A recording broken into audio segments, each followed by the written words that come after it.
계시록 20장 7, 8절 말씀 우리 같이 한 목소리로 읽겠습니다. 천년이 참에 사단이 그 옥에서 놓여 나와서 땅의 사방 백성 곧 곡과 마곡을 미혹하고 모아 싸움을 붙이니 그 수가 바다의 모래 같으니라. 아멘. 아멘. 여기 7절 말씀에 천년이 참에 사단이 그 옥에 놓였다라고 얘기합니다. 옥이 여기에서 말하는 옥은 우리가 앞에서 봤던 무저갱을 이야기하는 것입니다. 밑바닥이 없는 끝도 한도 없는 그 감옥, 그 옥에서 천년이 찾아 이제 재등장하였다라고 얘기합니다. 이 말씀은 이미 앞에서 계시록 앞전에서 반복해서 사탄의 재등장을 이야기하였었습니다. 그것이 계시록 17장 10절하고 또 계시록 20장 우리 앞에서 봤던 3절에도 같이 언급이 되어 있습니다. 한번 보겠습니다. 17장 10절 같이 읽습니다. 또 일곱 왕이라 다섯은 망하였고 하나는 있고 다른 하나는 아직 이르지 아니하였으나 이르면 반드시 잠시 동안 머무르리라. 또 3절 20장 3절 같이 읽습니다. 무저갱에 던져 넣어 잠그고 그 위에 인봉하여 천년이 차도록 다시는 만국을 미혹하지 못하게 하였는데 그 후에는 반드시 잠깐 놓이리라. 아멘. 여기에 그 사단을 뜻하는 일곱 왕이라고 얘기하는데 일곱 왕 중에서 다섯은 망하고 또 하나는 지금 있고 나머지 하나는 예수님의 재림 때 나온다고 우리가 같이 나누었었습니다.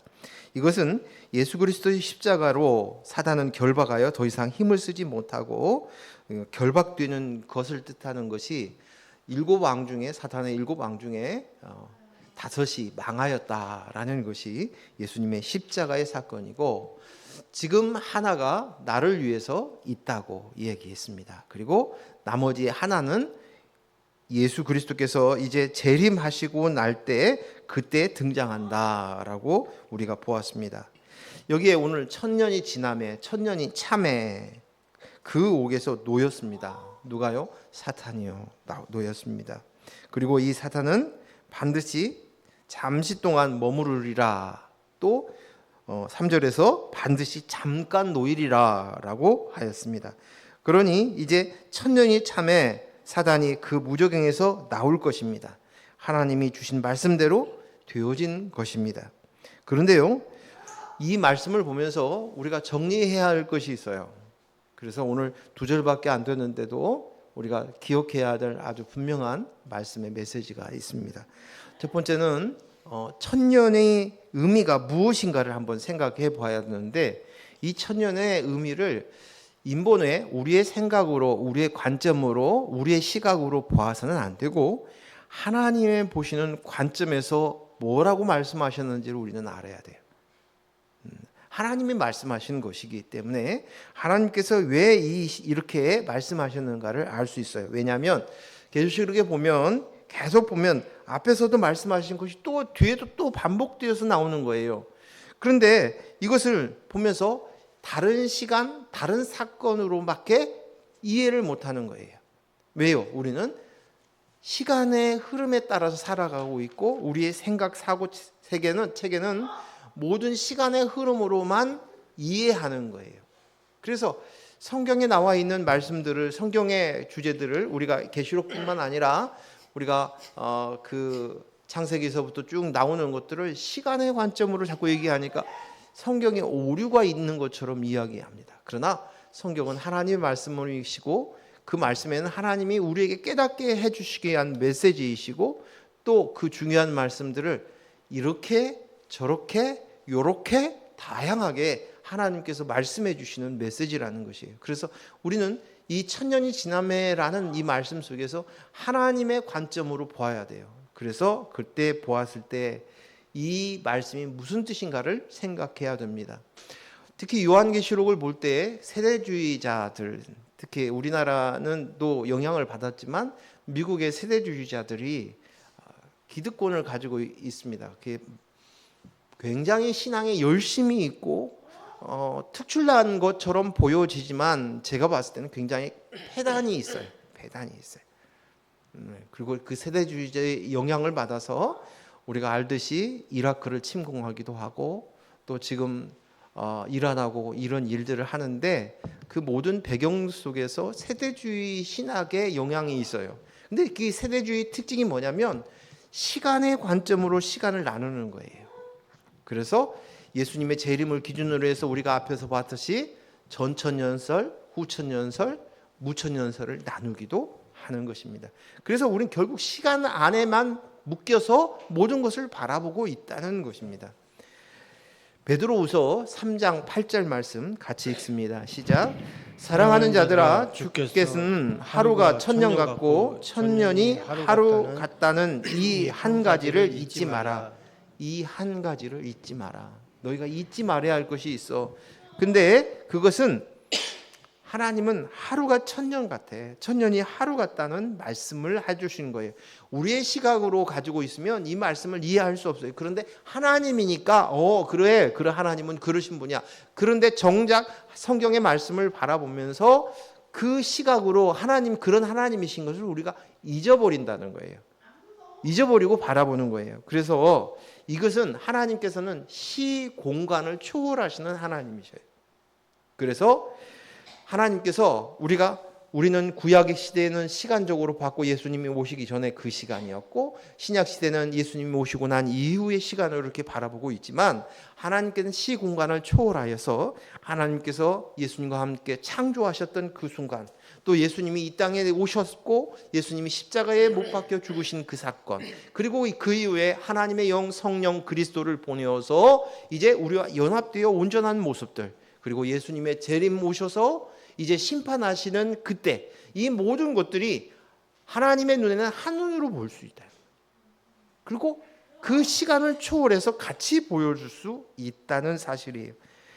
우리는 우리의 가지고 있는 시간과 시간의 사고체계 속에서 하나님을 가두려고 해서는 안 돼요. 성경 속에서 하나님과 예수님의 그 사역 그리고 거기에서 주고자 하셨던 그 메시지를 이 틀 안에서 맞춰서 하나님을 인간의 틀 안으로 끌어모아서 하나님을 이해하려고 하고 맞추려고 한다는 것은 그것은 아예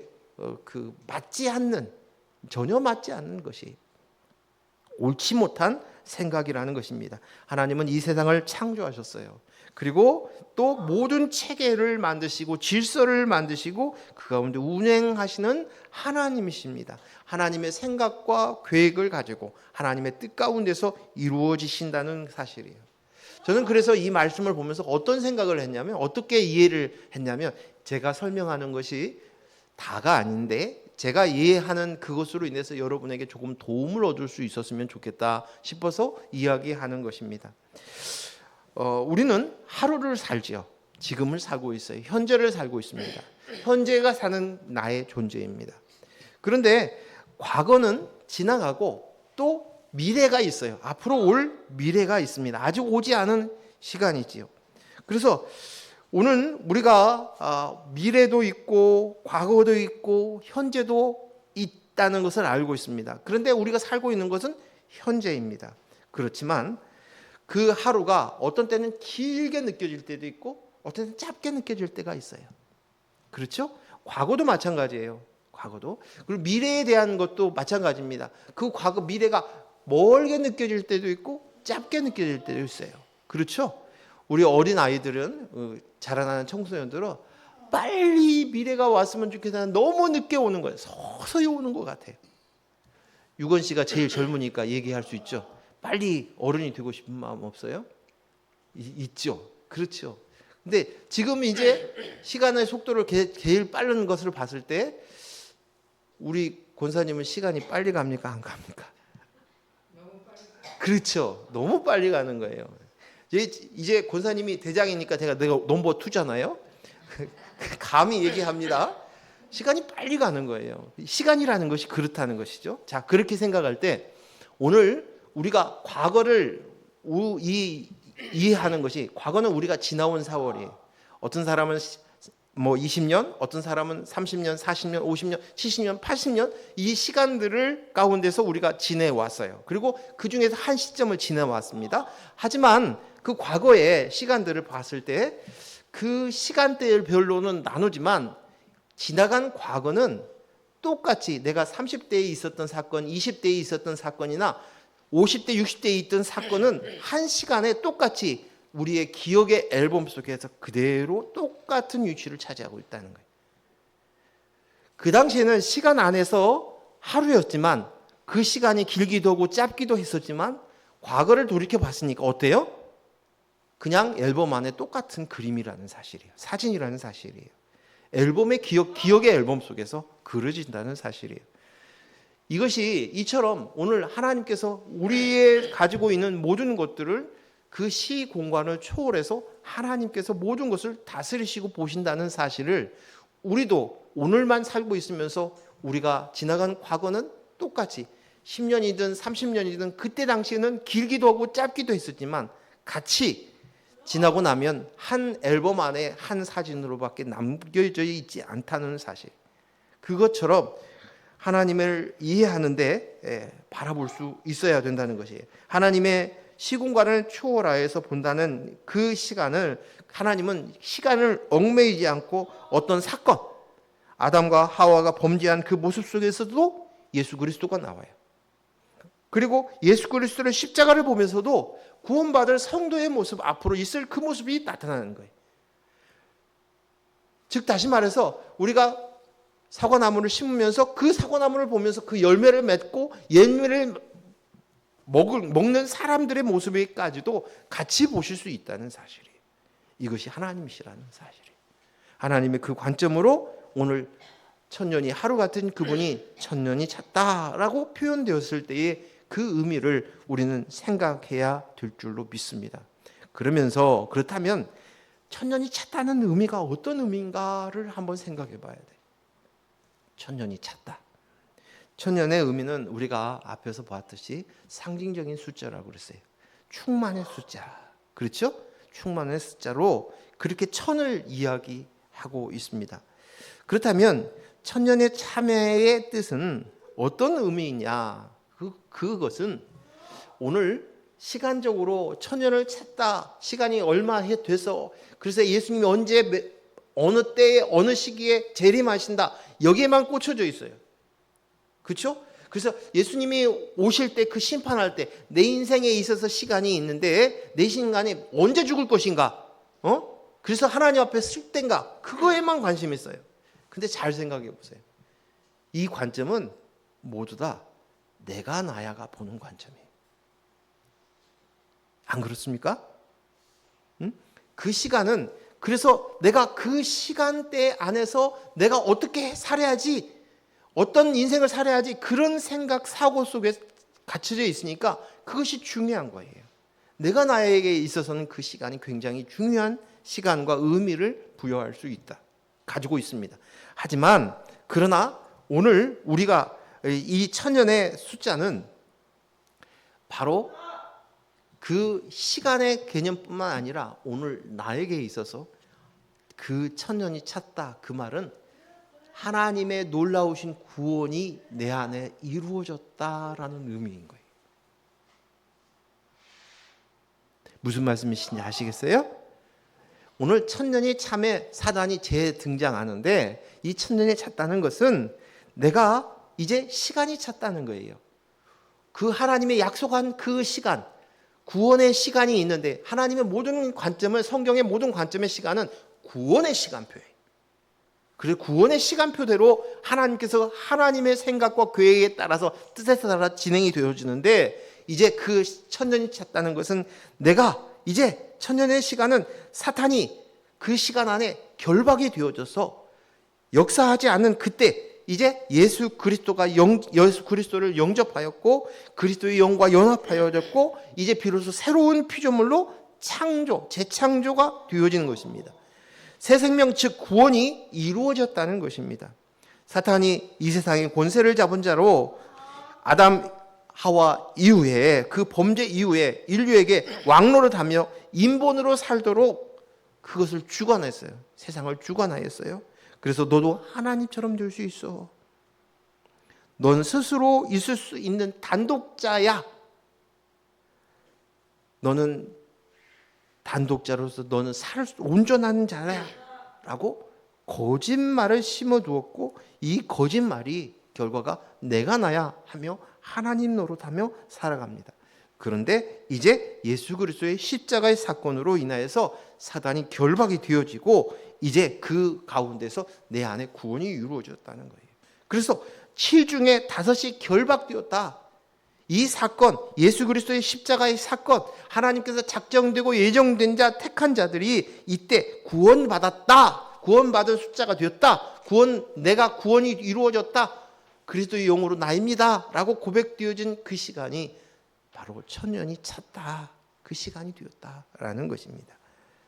그런데 오늘 그 1000년이 찬 이후에 우리가 생각할 것이 1000년 이후에 어떤 일이 벌어져요? 사단이 그 옥에서 놓였다라고 얘기하는 것이.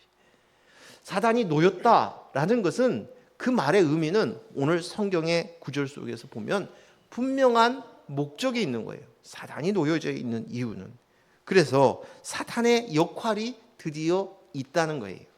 지금까지는 사탄의 역할이 필요 없이 그리스도 영으로 납니다라는 이것을 되어서 구원이 이루어졌는데 그 다음에 이제 사탄이 또 재등장하는 것은 사탄의 역할이 있어서 하나님이 허락한 시간인 거예요.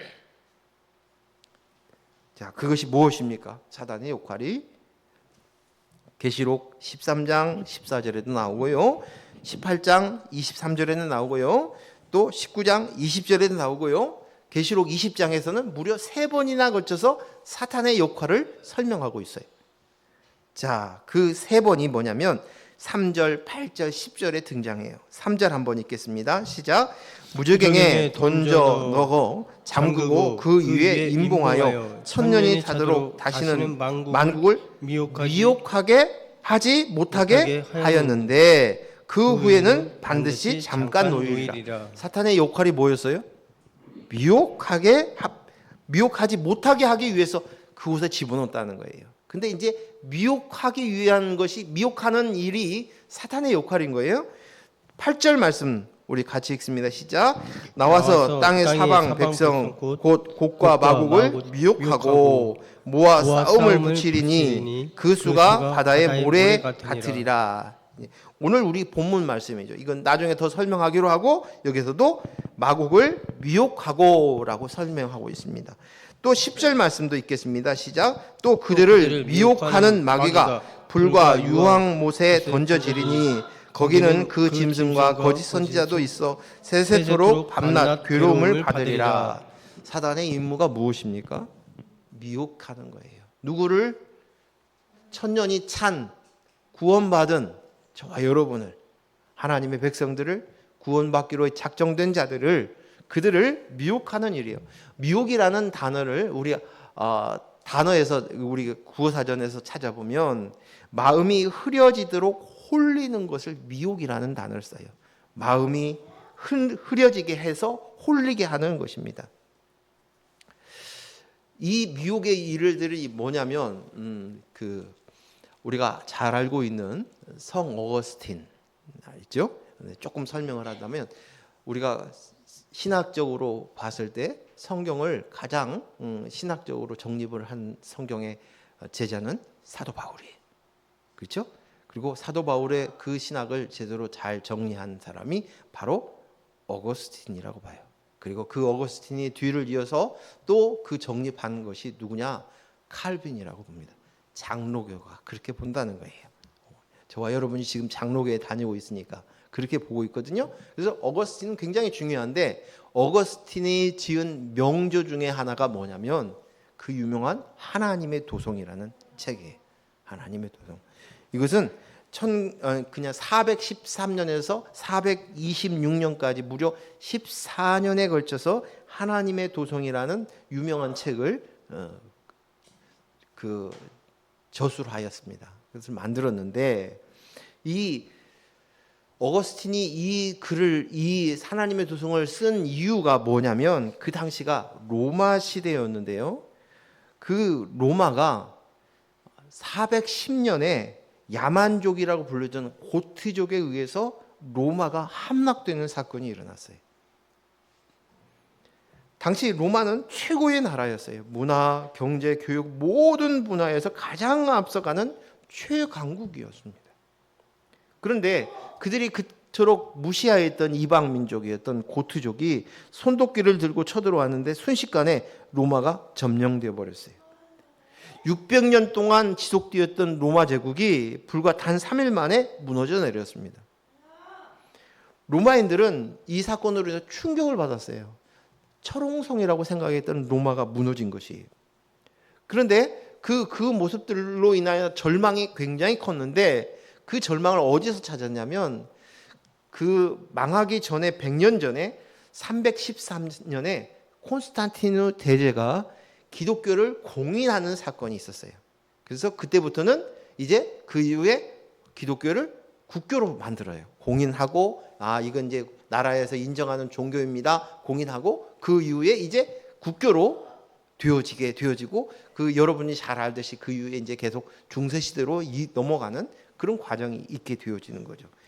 근데 이것이 불과 기독교를 공인하고 난 다음에 100년 만에 망하게 된 것이 이것이 기독교 국가이기 때문에 이거 망한 거 아니냐.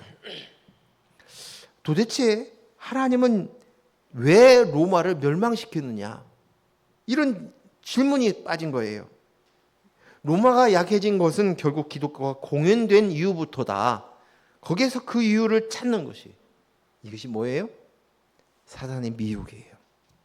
오늘 이 이야기를 들은 역사적인 사건을 얘기를 하는 것은 오늘 저와 여러분 안에서 여러분의 인생의 역사 속에서 그런 순간순간들이 생각나기를 바라요. 이것이 하나님 내가 되어지는 사건, 내가 뜻대로 되어지지 않고 내 인생이 굴곡이 생기고 내 인생에 왜 이런 일이 벌어졌을까? 왜 이렇게 실패를 경험했을까? 왜 이렇게 아플까? 하는 이 모든 일들 가운데서 그 역사 가운데서 그때마다 하나님이 왜 나한테 이렇게 했어? 혹시 이거 하나님 앞에서 내가 잘못 사는 것이 아닌가? 아니면 이것이 분명히 이것은 하나님이 우리를 사랑하지 않는가 봐. 이런 식의 생각 사고 방식이 어디서 왔느냐? 사탄의 역할이라는 거예요. 사탄의 미혹입니다. 이때 어거스틴이 어떻게 얘기를 했냐면 하나님의 도성을 통해서 이야기하고는 메시지가 뭐냐면 하나님의 도성은 이 땅의 지상에 있는 도성 로마가 하나님의 도성이 아닙니다. 이 땅의 도성은 영원하지 않고 불완전한 도성일 뿐이고 사라질 수 있습니다. 우리의 도성은 하나님의 도성입니다. 그 도성은 절대 무너지지 않고 없어지지 않습니다.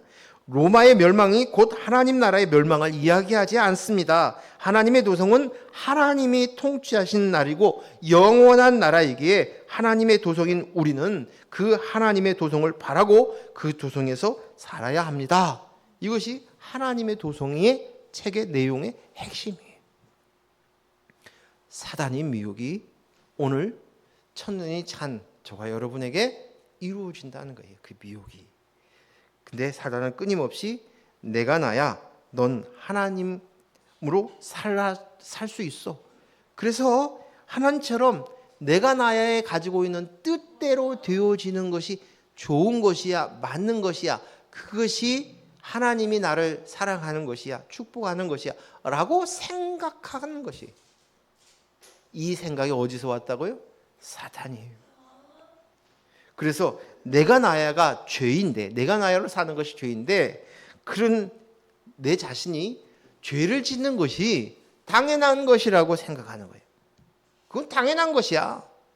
마땅히 그리스도의 영으로 나입니다로 생각과 사고로 가야 되는데 내 뜻대로 이루어지지 않으면 하나님도 나를 사랑하지 않는 거야? 아니면 다른 어떤 그 사탄의 그 미혹으로 인해서 그 생각, 상고 방식들을 내가 나의 관점으로 인본으로 끌고 가려고 하는 거예요. 그러나 우리가 잘 알듯이 우리가 살 수 있는 그것은 뭐예요?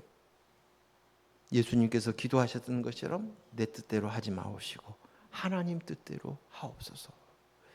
하나님의 뜻을 이루고 우리가 하나님의 그 이 땅에 보여지는 도성을 통해서 하나님 나라의 도성을 보아야 되는데 내가 나야가 이 땅에서 하나님의 도성을 보려고 하는 거예요. 근데 그런 실패가 있어요. 역사 얘기를 하니까 제가 역사를 굉장히 좋아하는 편이었는데, 근데 우리 그 장로교에서 감리교가 나왔어요. 근데 왜 장로교에서 감리교가 나왔느냐? 웨슬레가 감리교를 만들었죠. 역사가 장로교보다 늦게 나온 거예요. 근데 그게 뭐였냐면 결정적인 그 실수가 다른 여러 가지 이유들이 있겠지만 그 중에 하나가 뭐냐면 이 땅 안에서 하나님의 도성을 만들려고 했어요. 그래서 하나님의 법도대로 지키고 성경대로 살아가고 하나님의 나라를 유치하려고 했어요. 근데 어떻게 되겠어요? 실패했죠. 근데 그것으로 인해서 그것을 지키지 않았을 때 어떻게 폭압을 살인도 했어요. 가두기도 했어요. 핍박을 줬어요. 이 땅 안에 완전한 하나님의 도성을 만들기 위해서 만들었어요. 우리가 잘 알고 있듯이 우리가 미국에 있는 유명한 하버드 대학도 신학교예요. 신학교로 하버드 신학교였어요. 제네바에 있는 그 유명한 그 제네바에 있는 대학도 거기가 칼빈이 만들었는데 그 칼빈의 그것도 본래는 신학교로 만들었어요. 근데 나중에 종합대학으로 바뀌어져 가는 것이죠. 근데 이 모든 것을 그런 곳으로 인해서 반발로 인해서 이제 그 감리교가 거기서 뛰쳐나와서 그거 아니야. 그래서 다르게 성경을 해석하기 시작하면서 나온 것이 하나님의 도성을 이 땅에서 이루려고 하는 이 모습들이 바로 이 인본이 내가 나의 죄성을 가지고 표현된 내 뜻대로 내가 이루려고 한다는 것이에요. 이것이 뭐예요? 사단의 미혹이에요. 오늘 우리는 이 땅 안에서 하나님의 도성을 이루려고 하는 모습들이 많이 있어요. 잘 되어야지. 내 새끼가 잘 되어야지. 내 사업이 잘 되어서 뭔가 이루어져서 선한 영향력을 끼치고 싶어요. 교회가 잘 되어야지. 교회가 부흥해야지 하는 하나님의 도성을 이 땅에 구축하려고 하는데 착각이라는 것이. 보이는 것은 보이지 않는 진짜를 보게 하기 위해서 사용되어지는 샘플에 불과한 거예요. 상징인 것이. 이것을 우리에게 보여준다는 것이. 자, 그렇다면 우리의 1000년 동안의 의미는 이 바로 그리스도의 영으로 그 1000년을 통해서 그리스도의 영으로만 그리스도가 왕노릇하게 하는 그 시기가 바로 내 안에서 이루어진 사건이에요. 구원의 완성의 시간입니다. 근데 이제 사탄 마귀가 천년이 참에 다시 풀려나서 등장을 했어요. 제가 앞에도 말씀을 드렸지만 미혹을 하기 시작하는 거예요. 근데 그 과거에는 뭐냐, 무슨 일이 있냐면 그리스도의 영이 없는 자에게는 미혹이 필요 없어요. 그렇죠? 그리스도의 영이 없는, 왜냐하면 같은 과거든. 사단도 그렇고 또 그리스도의 영이 없는 자들도 어떤 종교 생활을 하고 하나님을 섬긴다고 이야기하지만 그 모든 것들도 단 한 가지, 이 땅 안에 하나님의 도성, 내 도성을, 사실은 내 도성이죠. 완성된 내 도성을 만들려고 하는 그런 생각 속에 있는 거예요. 그래서 사단의 역할이 필요 없는 거예요. 그런데 1000년이 되어지고 나니 이제 그리스도의 영으로 납니다가 되어지니 본격적으로 사탄의 역할이 생겨나는 거예요. 그래서 사단이 재등장했다는 것이 1000년이 찼다. 그것이 바로 자신의 역할이 필요해서 하나님께서 허락하여서 사단이 나온 것이에요. 모두 다 뭐예요? 나를 위해서, 나를 양육하기 위해서 그렇습니다. 사단의 재등장은 우리를 미혹시키기 위함이었고 하나님께서 그 미혹을 허락하신 것은 그것을 통해서, 미혹을 통해서 뭐가 드러나냐면 내 속에 있는 죄가 드러나게 만드는 거예요. 그 역할이에요. 미혹을 통해서 내가 나야 하고 있는 그 모습들을 보게 되는 거예요. 그것으로 인해서 그래 나는 흙이지, 먼지이지, 나는 죄인이지, 이것을 깨닫는 거예요. 오직 나는 그리스도로만 된 자야. 그리스도로만 내가 존재가 될 수 있는 거야. 그리스도의 영으로만 나입니다 라고 되어주는 것이.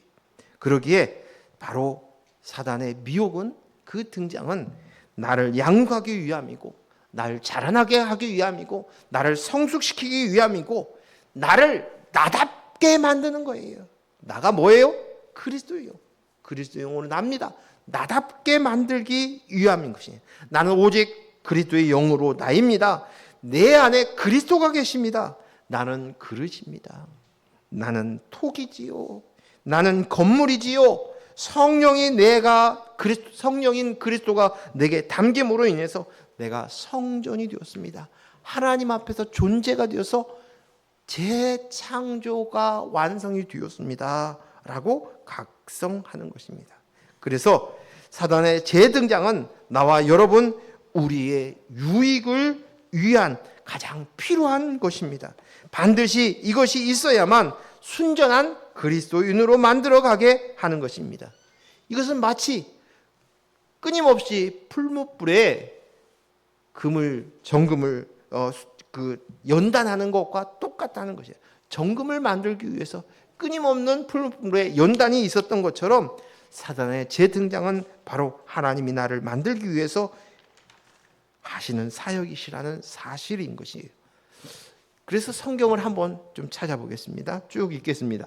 계시록 12장 6절 같이 읽습니다.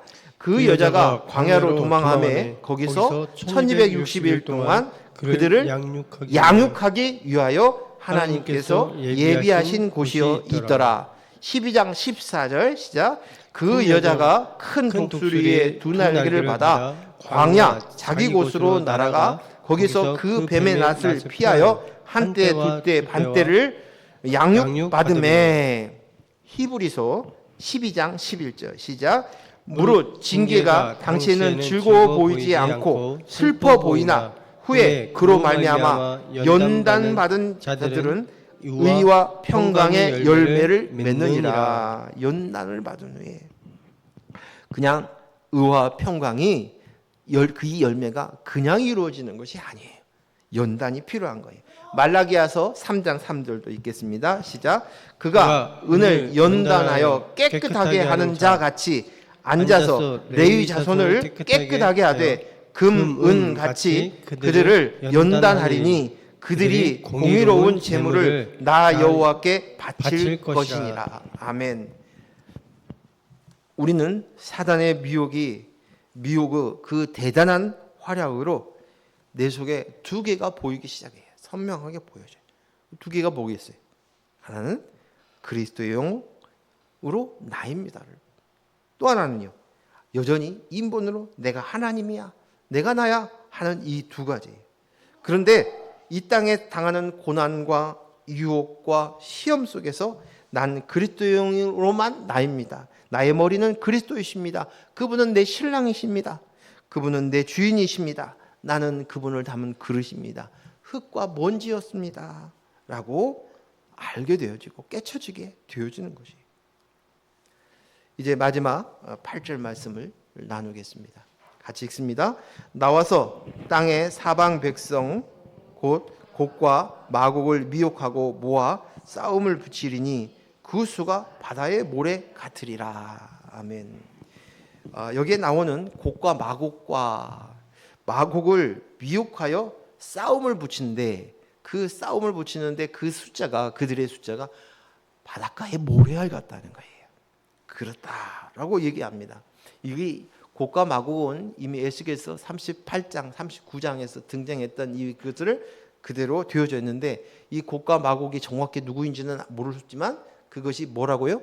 적그리스도라고, 적그리스도를 대표하는 것을 곡과 마곡이라고 이야기하는 것입니다. 그래서 아마겟돈이나 오늘 우리가 앞에서 봤던 그 아마겟돈 전쟁이나 또 인해 재앙, 나팔 재앙, 대접 재앙 뭐 있죠. 이 재앙, 이 모든 것이 그 내용 속에 보면 본질적으로 다 같은 거예요. 같은 내용. 전쟁이 벌어졌다 그래요. 근데 그 상대가 바다의 모래알 같이 많다라고 얘기합니다. 그러면 우리가 이 모습을 보면 어떤 생각이 드냐면 바다에 모래알같이 많다라는 것은 모래 같다라는 말은 숫자가 많다는 거예요. 그러면 숫자가 많다는 그것에 의해서 우리가 어떻게 돼요? 위축이 되죠. 그렇죠? 상대가 저렇게 많이 몰려왔어요. 응? 사단의 쫄개들이 저렇게 사단에 미혹되어서 사단의 사주를 받고 곡과 마곡이 이렇게 전쟁을 치르기 위해서 우리를 에워싸는데 그 숫자가 엄청나게 많은 거예요. 모래 같아요. 바다에 모래 같더라. 그 숫자가 엄청나게 많이 모여들었다는 것이. 그런데 우리가 알아야 할 것이 있어요. 오늘 이 속에서도 사단의 미혹이 있다는 거예요. 사단이 지금 하는 행태 속에서 우리가 가지고 있는 중요한 우리가 그리스도의 영으로 납니다라고 사는 우리들이 가지고 있는 생각, 사고를 분명하게 세워져야 되는 거예요. 그게 뭐예요? 우리가 아브라함을 하나님께서 부르셨을 때 뭐라고 하냐면 하늘의 별처럼 땅의 모래알처럼 너의 자손이 이렇게 많아질 거야. 그리고 축복할 때 바다의 모래알, 하늘의 별을 보면서 야, 많은 것은 좋은 것이야 라는 생각이 드는 거예요. 많은 것은 하나님이 주신 축복이야. 그리고 우리의 생각 속에서 많은 것, 좋은 많이 갖는 것, 많은 숫자, 그것을 축복으로 생각하고 그것은 좋은 것이다라고 얘기를 합니다. 하지만 오늘 갈라디아에서 보면 여기에 있는 모래알이라 많은 숫자, 그 숫자가 뭘 얘기한다고 그랬어요? 뭘 얘기한다고 그랬어요? 갈라디아서 3장 16절 뭐예요? 자, 같이 읽습니다. 이 약속들 아브라함과 그 자손에게 말씀하신 것인데 여럿을 가리켜 그 자손들이라 하지 아니하고 오직 한 사람을 가리켜 내 자손이라 하셨으니 곧 그리스도라. 아멘. 자, 봐요. 여기서 지금 이 말씀을 지금 아브라함에게 말씀하셨던 이 말씀은 그 자손이 실제적으로 아브라함이 자식이 몇 명이 있었습니까? 물론 적장자로 얘기하는 건 이삭 하나예요. 그렇죠? 그 나머지는 뭐예요? 종 하가를 통해서 이스마엘이 있고 그 다음에 나중에 또 후처를 얻어서 여러 자식들이 있어요. 그리고 그 자식들의 후예들이 또 그 후에 성경에 몇 번 등장을 하기도 합니다.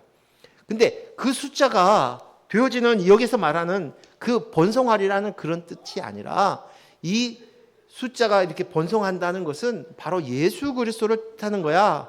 이 말은 뭐냐면 예수 그리스도 그 속에 그리스도로 말미암아서 그로 말미암아 그리스도의 영으로 연합된 그리스도의 영으로 되어진 생명을 얻은 자들의 그것들을 통한 이 축복을 이야기하는 것이었어요. 그래서 그리스도 예수님의 그 하나 속에서 엄청난 그리스도의 영으로 난된 구원받을 하나님의 작정의 숫자, 그 충만의 숫자, 그 숫자들이 보여지면서 이야기하신 거예요. 하나님은 그것을 다 보시고 아브라함을 보면서 예수 그리스도를 통해서 이루어질 저와 여러분 안에서 그리스도의 연합된 이 모습들을 하나로 보시면서 말씀하신 것이에요. 그 뜻이에요. 그런데 사단은 뭐예요? 그것으로 인해서 오늘 미혹하는 거예요. 이건 좋은 것이요. 많아야 좋아. 자식도 많아야 돼.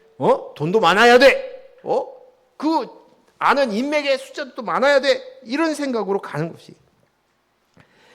그래서 오늘 이 갈라디아서 이 말씀을 통해서 우리가 주시는 그 많은 숫자, 그 많은 자손들, 그 말은 바로 예수 그리스도의 단 한 사람이야. 그리스도야. 이 말씀은 뭐냐면 오늘 너의 숫자가 많은 것이 좋은 것이 중요한 것이 아니야. 그 의미가 아니라 정말 중요한 건 뭐예요?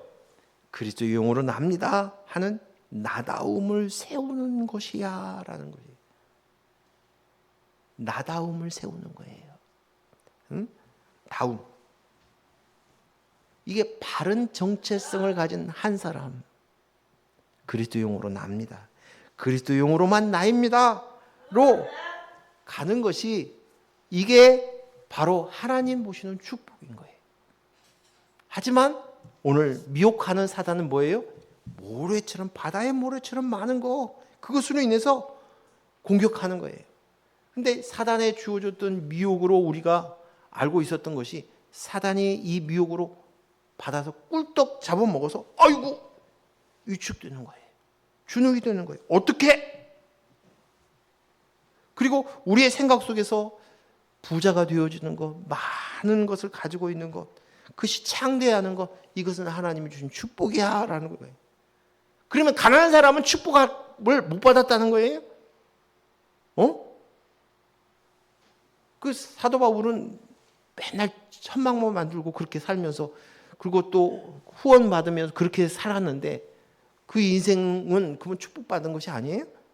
아니죠. 하나님 보시는 축복의 기준이 무엇이냐는 거예요. 나다움이죠. 나다움. 그리스도의 영으로 나입니다. 온전하게 되어진 이것으로 성숙이 되어지는 그것이. 그래서 우리가 기억해야 될 것은 마태복음 7장 13절 14절 말씀. 우리 잘 아는 말씀이죠. 같이 읽습니다. 시작. 좁은 문으로 들어가라. 멸망으로 인도하는 물은 크고 그 길이가 넓어 그리로 들어가는 자가 많고 생명으로 인도하는 문은 좁은 길이 협착하여 찾는 자가 적음이라. 아멘. 그리스도의 영으로 나입니다. 이것이 전부입니다. 다입니다 할 때 그것이 하나님이 주시고자 하는 참 축복인 것이.